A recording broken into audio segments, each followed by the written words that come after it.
Holy sh**.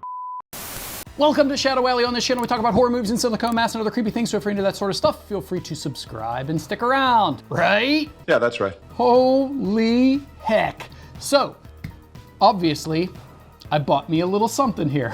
Let me take that back. I bought me a big something here. So, this is Reptilian from Savage Silicone, and I am going to make the bold proclamation this might be the biggest silicone mask available on the market. I mean, this thing is massive. It is so cool, and you know that I'm kind of into alien masks, right? Yeah, that's right. I have a whole bunch of them. This is just another cool one to put in the collection. I've had my eye on it for a long time, essentially since Savage Silicone, holy shit, say that 7 times fast. Essentially, since Savage Silicone came out, I have really had my eye on this thing, and I finally pulled the trigger on it this summer, and it came here this week, and I am in love with it. It is so cool.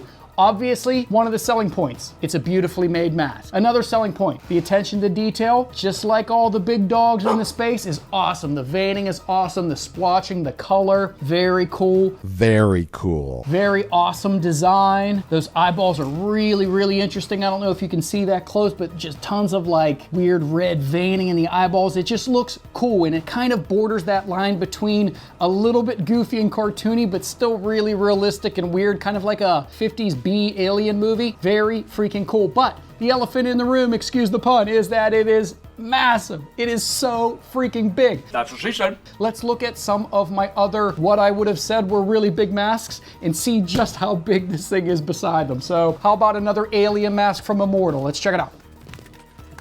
Now keep in mind, I also have this mask on a smaller head form, so if it was on an equal head form, it would look about like that, right?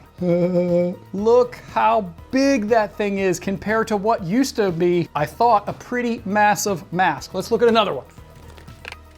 Bigfoot. You would think Bigfoot would be able to compete, right? I mean, he's freaking Bigfoot. Look at this thing. Bigfoot versus the Reptilian. Coming soon to a theater near you. I mean, it dwarfs this thing. It looks so funny and tiny in comparison to the size of the freaking Reptilian from Savage Silicone. They got lots of other cool stuff over there at Savage Silicone. If you cannot afford a mask, and a mask like this starts at $1,000, and I know that is probably a lot, but the massive amount of silicone you get and the quality craftsmanship, I think it's worth it, obviously, because I purchased it. But if you're not in the market for something quite that expensive, they also have merchandise, which I have on. They also sell blobfish, I know is a big seller for them, and if you can't afford a whole blobfish, you can even get mini blobfish there, still made out of the same cool silicone. If you're into blobfish, go check them out. Ah, buy blobfish.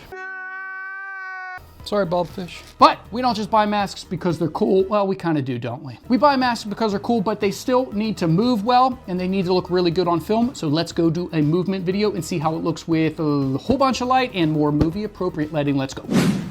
Okay, so obviously a big gigantic mask like this is going to be quite heavy, and this one of course is. The head is actually filled a lot with foam, and it's not just straight silicone. If it was just straight silicone, this thing would be unbelievably heavy and probably unwearable, but it has a whole bunch of foam is what it feels like inside of the head, making up a lot of the padding. So it does cut down on the weight, but still, this thing is a monster, and it is a little bit heavy, so it will be heavier than your normal mask. And I sound like a broken record, but I like when you can't see my eyes, so I would rather have really limited vision so that the camera cannot pick up my eyes, and that is the case with this one. Even with a whole bunch of front lighting, it's damn near impossible to see my actual eyes in there. Now, obviously that's gonna mean you're gonna have less visibility in a mask like this, but for me, it is totally worth it so that you can't see the actor's eyes inside of the mask. But other than those two things, it's a little heavy, it's a little difficult to see, but who gives a crap? It is so freaking cool. Look how amazing this thing looks. It looks awesome on camera. Think of some cool B movies that we can do with this thing and let me know in the comments below. Now let's look at it with some more movie appropriate lighting.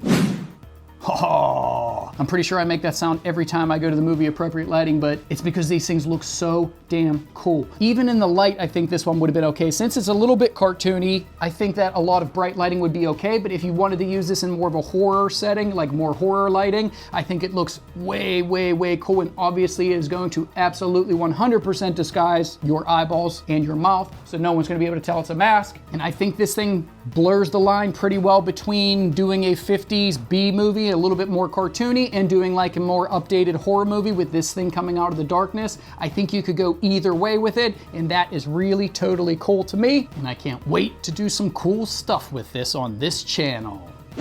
Unbelievable, right? This thing is just gigantic. I know I keep saying that, and that's such a dumb thing to be excited about, but when you're a collector and you collect things, there's always multiple reasons to do it. One reason is because it's a mask that you see yourself doing a movie with. Another reason is because it's something rare. Another reason is because it's just so unique in the industry. It is something just different, and it might be truly the biggest silicone mask in the industry, and I wanted to see it up close and compare it to some of my other masks. This is one of the kind of things that a collector really likes. Something completely crazy and unique and off the wall and gigantic in this case. So another cool silicone mask from Savage Silicone, Reptilian, in my creepy collection. And if you like this sort of horror content and you're one of the weirdos like us, then please do all of those things you're supposed to do to help the channel grow. And I'll see you in the next one.